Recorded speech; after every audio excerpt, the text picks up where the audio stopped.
मरकुस अध्याय 12।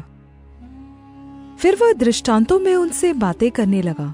किसी मनुष्य ने दाख की बारी लगाई और उसके चारों ओर बाड़ा बांधा और रस का कुंड खोदा और गुम्मट बनाया और किसानों को उसका ठेका देकर परदेश चला गया।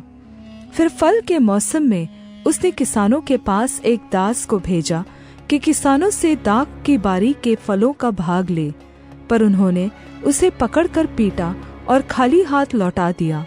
फिर उसने एक और दास को उनके पास भेजा और उन्होंने उसका सिर फोड़ डाला और उसका अपमान किया।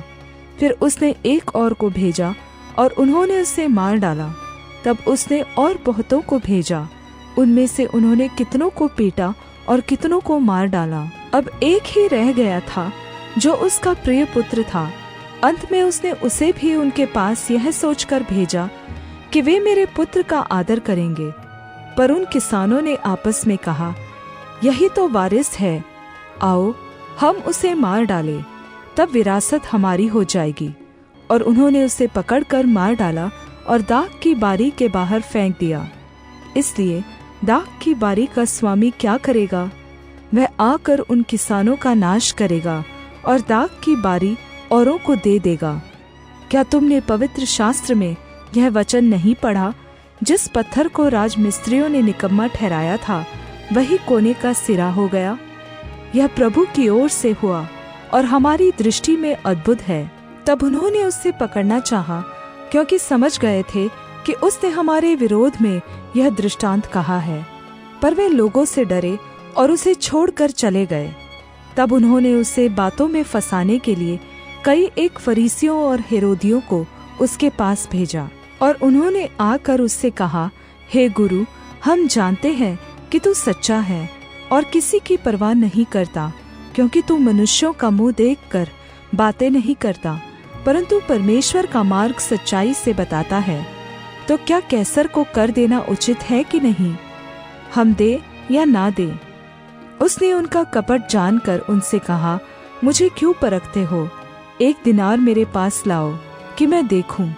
वे ले आए और उसने उनसे कहा, यह मूर्ति और नाम किसका है? उन्होंने कहा, कैसर का। यीशु ने उनसे कहा, जो कैसर का है वह कैसर को, और जो परमेश्वर का है परमेश्वर को दो। तब वे उस पर बहुत अचंभा करने लगे।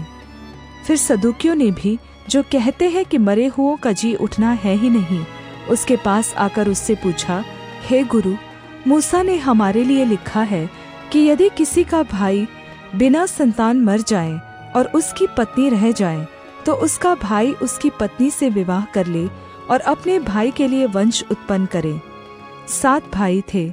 पहला भाई विवाह करके बिना संतान मर गया। तब दूसरे भाई ने उस स्त्री से विवाह कर लिया और बिना संतान मर गया, और वैसे ही तीसरे ने भी, और 7 से संतान न हुई।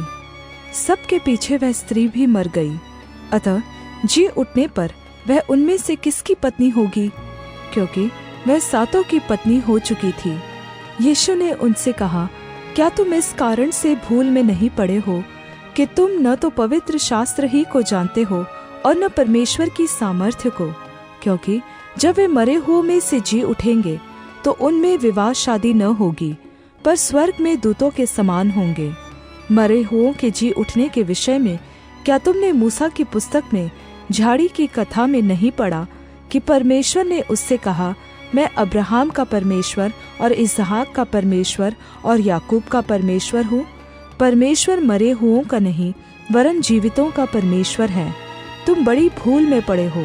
और शास्त्रियों में से एक ने आकर उन्हें विवाद करते सुना, और यह जानकर कि उसने उन्हें अच्छी रीति से उत्तर दिया, उससे पूछा, सबसे मुख्य आज्ञा कौन सी है?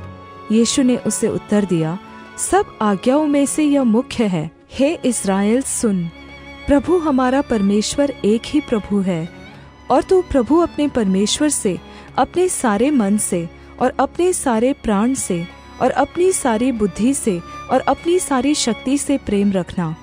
और दूसरी यह है कि तू अपने पड़ोसी से अपने समान प्रेम रखना। इससे बड़ी और कोई आज्ञा नहीं।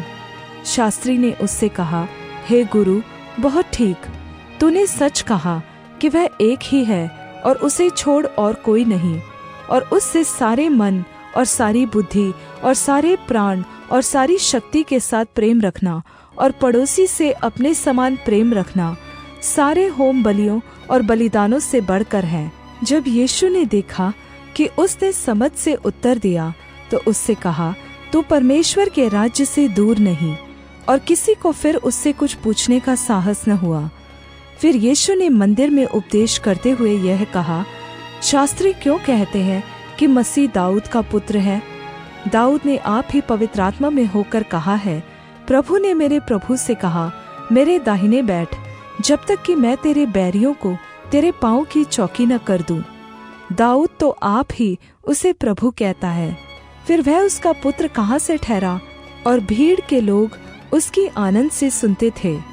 उसने अपने उपदेश में उनसे कहा, शास्त्रियों से सावधान रहो, जो लंबे वस्त्र पहने हुए फिरना और बाजारों में नमस्कार और आराधनालयों में मुख्य मुख्य आसन और भोज में मुख्य मुख्य स्थान भी चाहते हैं। वे विधवाओं के घरों को खा जाते हैं और दिखाने के लिए बड़ी देर तक प्रार्थना करते रहते हैं। ये अधिक दंड पाएंगे। और वह मंदिर के भंडार के सामने बैठकर देख रहा था कि लोग मंदिर के भंडार में किस प्रकार पैसे डालते हैं, और बहुत धनवानों ने बहुत कुछ डाला। इतने में एक गरीब विधवा ने आकर 2 दमड़ियां, जो एक अधेले के बराबर होती हैं, डाली। तब उसने अपने चेलों को पास बुलाकर उनसे कहा, मैं तुमसे सच कहता हूँ कि मंदिर के भंडार में डालने वालों में से इस गरीब विधवा ने सबसे बढ़कर डाला है, क्योंकि सबने अपने धन की बढ़ती में से डाला है, परंतु इसने अपनी घटी में से जो कुछ उसका था, अर्थात अपनी सारी जीविका डाल दी है।